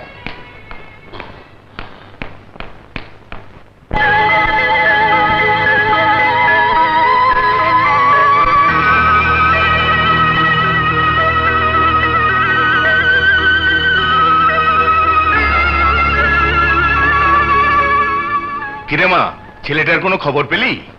না বাবা, বেশ কিছুদিন থেকে ওর সঙ্গে আমার কোনো যোগাযোগ হচ্ছে না। পালিয়েছে। অসম্ভব, সে পালাতে পারে না। সময় কিন্তু ফুরিয়ে আসছে। এখনো একদিন বাকি আছে। শাহিদ আসবে, নিশ্চয়ই আসবে। দেখ মা, তোর চাইতে আমার বয়স, আমার অভিজ্ঞতা অনেক বেশি। জীবনের জন্য ভালোবাসার প্রয়োজন, কিন্তু ভালোবাসায় জীবন চলে না মা। মানুষের আবেগ আর বাস্তব জীবনের মধ্যে অনেক পার্থক্য। 1 বছরের মধ্যে 1 কোটি টাকা জোগাড় করা খুবই কঠিন। সে যদি পারবো না বলতো, সারেন্ডার করতো, আমি হয়তো মেনে নিতাম, কিন্তু সাহেব তা করেনি। সে পারবে বলেছে, আমাকে চ্যালেঞ্জ করেছে। এখন চ্যালেঞ্জে হেরে যে ও পালিয়েছে। আসসালামু আলাইকুম।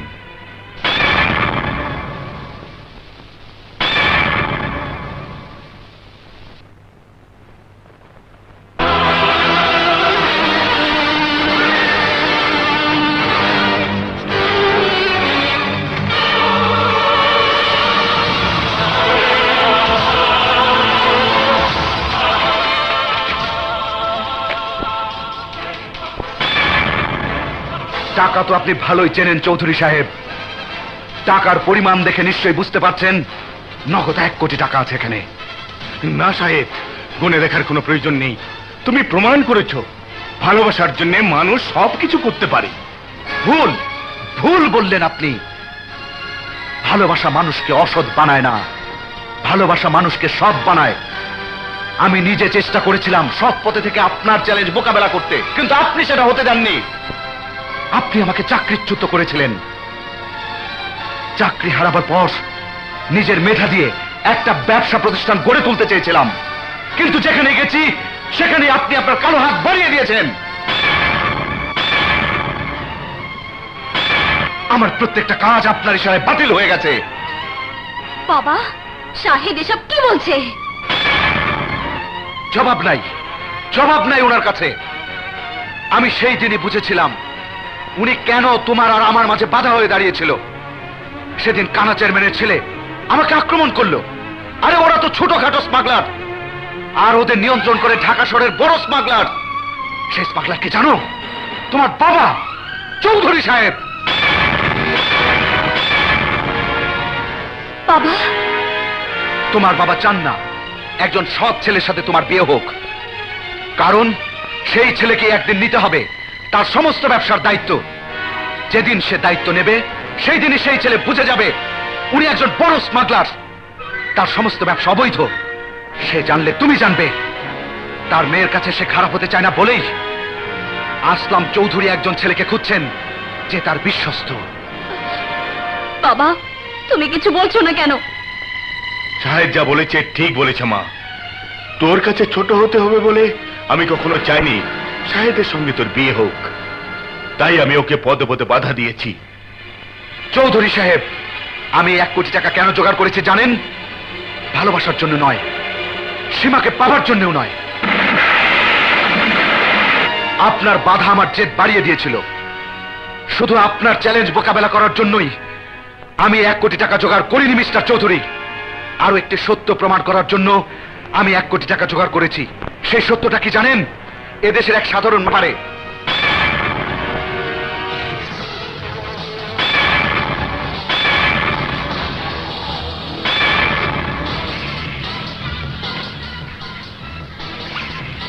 চলে। মিস্টার চৌধুরী। শাহেদ, শাহেদ তুমি আমাকে না নিয়ে কোথায় যাচ্ছ? হাসপাতালে, আমার বন্ধুর কাছে, যেখানে ভালোবাসা আছে। এসব এসব তুমি কি বলছো শাহেদ? যদি ভালোই বাসতে তাহলে তোমার বাবার কথার প্রতিবাদ করতে, আমাকে 1 কোটি টাকা জোগাড়ের ঝুঁকির মুখে ঠেলে দিতে না। শাহেদ, তুমি, সে আমাকে সুখী দেখতে চেয়েছে, আমার সুখের জন্য মৃত্যুর ঝুঁকি নিয়েছে। তোমার কোটি টাকার ভালোবাসার চাইতেও ওর ভালোবাসা আমার কাছে অনেক দামি। তুমি আমার জন্য নও সীমা, তুমি শুধু তোমার জন্যে, আর স্বপ্না আমার জন্যে। তাই আজ আমিও স্বপ্নার হয়ে গেছি, তোমার না। Good bye. Shahed,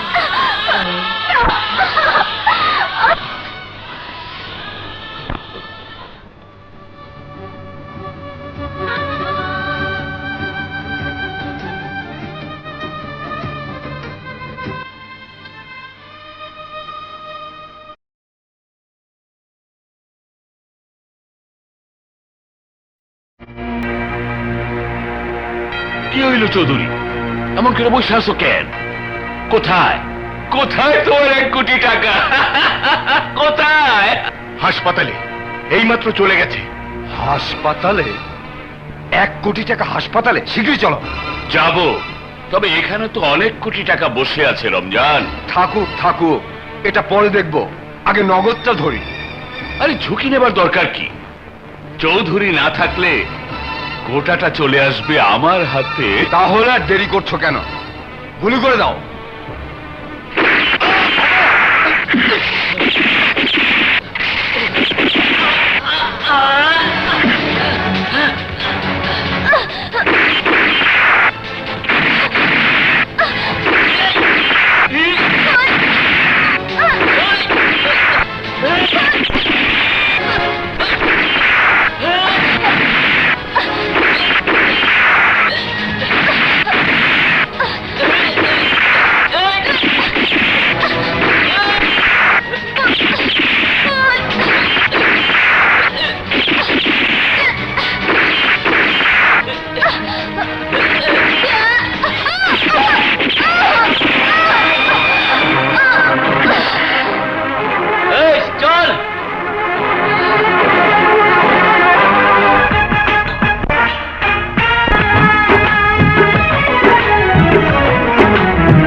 move.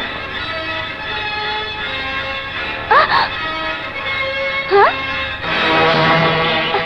Mizan, এই সেই লোক, ওকে আমি দেখেছিলাম ব্রিজ থেকে লাশটাকে ফেলে দিতে। অস্ত্র ফেলে দাও, টাকাগুলো কোথায়? টাকা তুমি পাবে অফিসার, স্বপ্না ভালো হবার পর। বাকি টাকা আমি ফেরত দেব সরকারের কাছে। স্বপ্ন এখন ভালো আছে, ওর অপারেশন সাকসেসফুল।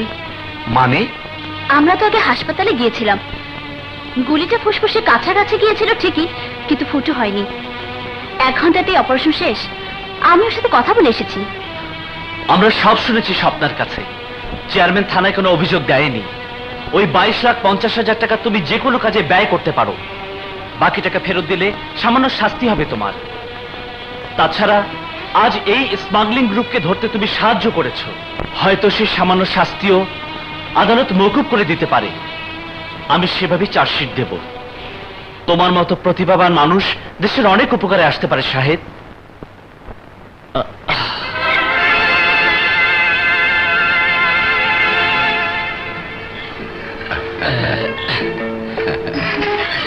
শাহেদ, তোমার কোম্পানি তোমার আগের চাকরিতেই বহাল রেখেছে। এখন থেকে আর হাই রিস্ক নেওয়া যাবে না। হাই রিস্ক না, কোন রকম রিস্ক নেওয়া চলবে না। এখন থেকে সংসারী হও।